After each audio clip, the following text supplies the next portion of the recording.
안녕하세요. 만화가 권태성입니다. 오늘은 아이패드 프로와 신티크에서 노랑 옷을 입고 있는 푸드를 그려보겠습니다. 사용하는 앱은 프로크리에이트입니다. 스케치는 브러쉬, 서예 탭에 있는 분필 브러쉬로 시작합니다. 털을 바짝 깎은 지 얼마 안 된 푸들인데요. 노란색 얇은 옷을 입고 있습니다. 이 강아지의 이름은 뽀미인데요. 제가 키우는 강아지입니다. 산책 후에 집에 들어와서 이불 위에 앉아있는 모습이 너무 귀여워서 그려보게 되었습니다. 이번에도 역시 강아지의 몸을 여러 부분으로 나눠서 그림을 그리고 있습니다. 스케치 단계에서는 좀 이상하게 보일 수도 있지만 나름 편한 방법입니다. 그림을 그릴 때 중요한 것은 비율이죠. 하지만 눈이 훈련되지 않은 상태에서는 비율을 맞춰 그리기가 쉽지 않습니다. 보통은 얼굴을 동그랗게 그리고 십자선을 그린 뒤 십자선에 맞춰서 눈, 코, 입을 그리잖아요. 그런데 사실 눈, 코, 입은 좀 멀리 떨어져 있어서 거리 비율을 맞추기가 쉽지 않습니다. 하지만 눈 바로 위에 있는 눈두덩이, 그리고 눈두덩이 바로 위에 있는 털의 얼룩, 털의 얼룩 바로 옆에 있는 귀,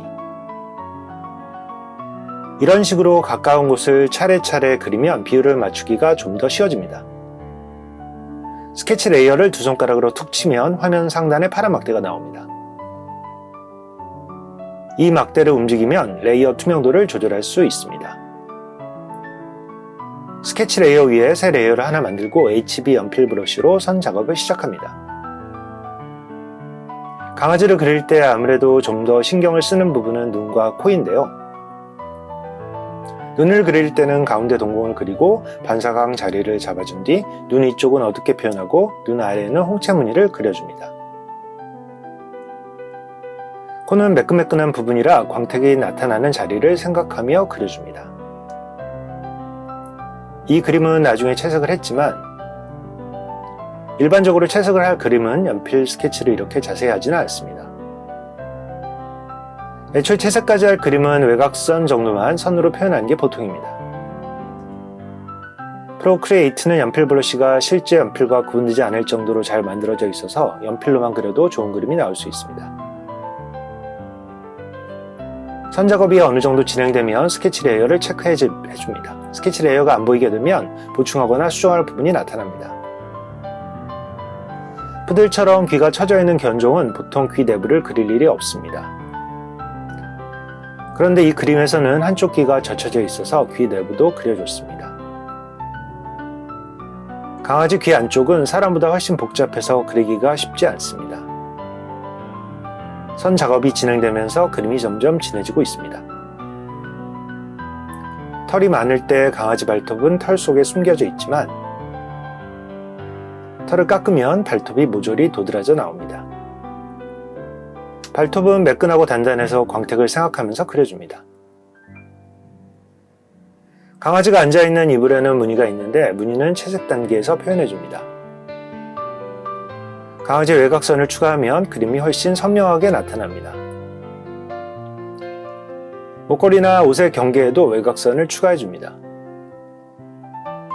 사실 그림은 오래 잡고 있으면서 추가해 그릴수록 좋아지는데요. 그렇다고 무작정 잡고 있을 수는 없으니 어느 정도 수준에서 정리하는 걸 결정하는 것도 중요합니다. 이제 선 작업을 마무리하고 채색을 시작합니다. 레이어를 새로 하나 만들어서 강아지 몸을 칠해줍니다. 채색할 부분 바깥선을 쭉 둘러준 뒤 컬러 드롭으로 색을 채웁니다. 채색할 때 쓴 브러쉬는 잉크탭에 있는 테크니컬 펜입니다. 바탕색은 일단 아무 색으로나 칠해줍니다. 나중에 수정하면 되니까요. 채색 레이어 위에 그림자 레이어를 만들고 속성은 곱하기로 정해줍니다. 채색 레이어를 몸, 옷, 목걸이로 따로따로 만들어주면 수정하기 아주 편합니다. 다만 그림 해상도가 600dpi가 되면 레이어 개수가 15개로 제한되는 걸 감안해야 합니다. 지금 이 그림도 해상도 600dpi인데요. 해상도를 300dpi로 정하고 작업하면 레이어를 마음껏 사용할 수 있습니다. 물론 이 경우에도 레이어 제한은 있습니다. 레이어가 많아지면 그림 용량이 커지니까요. 강아지 귀 안쪽은 피부와 색이 좀 다른데요. 채색 레이어를 따로 만들어서 색을 칠해줍니다. 그림자는 털 브러쉬와 에어 브러쉬를 병행해서 칠해줍니다. 털이 많은 강아지의 그림자는 당연히 털 브러쉬로 칠해야 하지만 지금 그림은 털을 깎은 상태라 에어 브러쉬로 칠해야 할 부분도 있습니다. 채색 작업 역시 그림을 오래 잡고 있을수록 좋아질 수밖에 없습니다. 하지만 어느 정도 선에서 마무리해야만 하죠. 그림을 처음 그리기 시작할 때 대략 어느 정도로 그려야겠다고 생각하게 됩니다. 이 그림은 연필로만 그려야겠다라고 생각했는데요.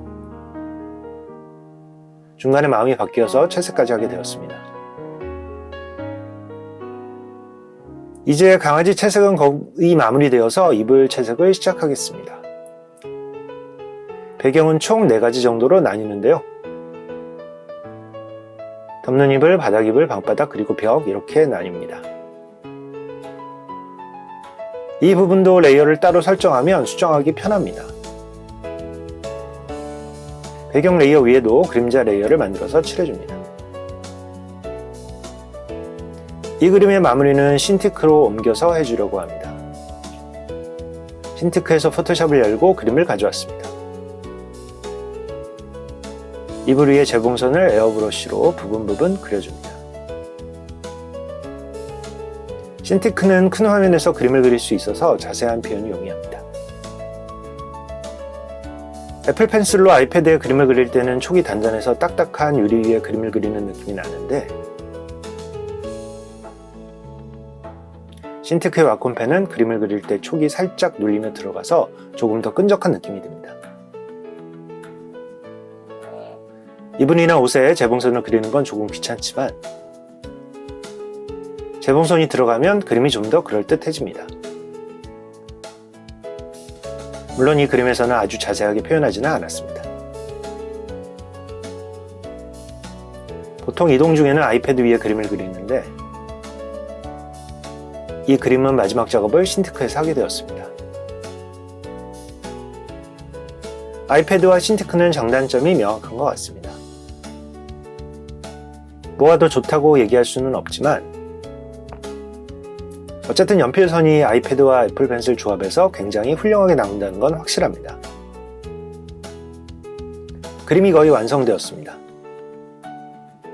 재미있게 보셨나요? 그럼 또 다른 영상으로 찾아뵙겠습니다. 구독과 좋아요, 댓글과 알림 신청 부탁드립니다. 감사합니다.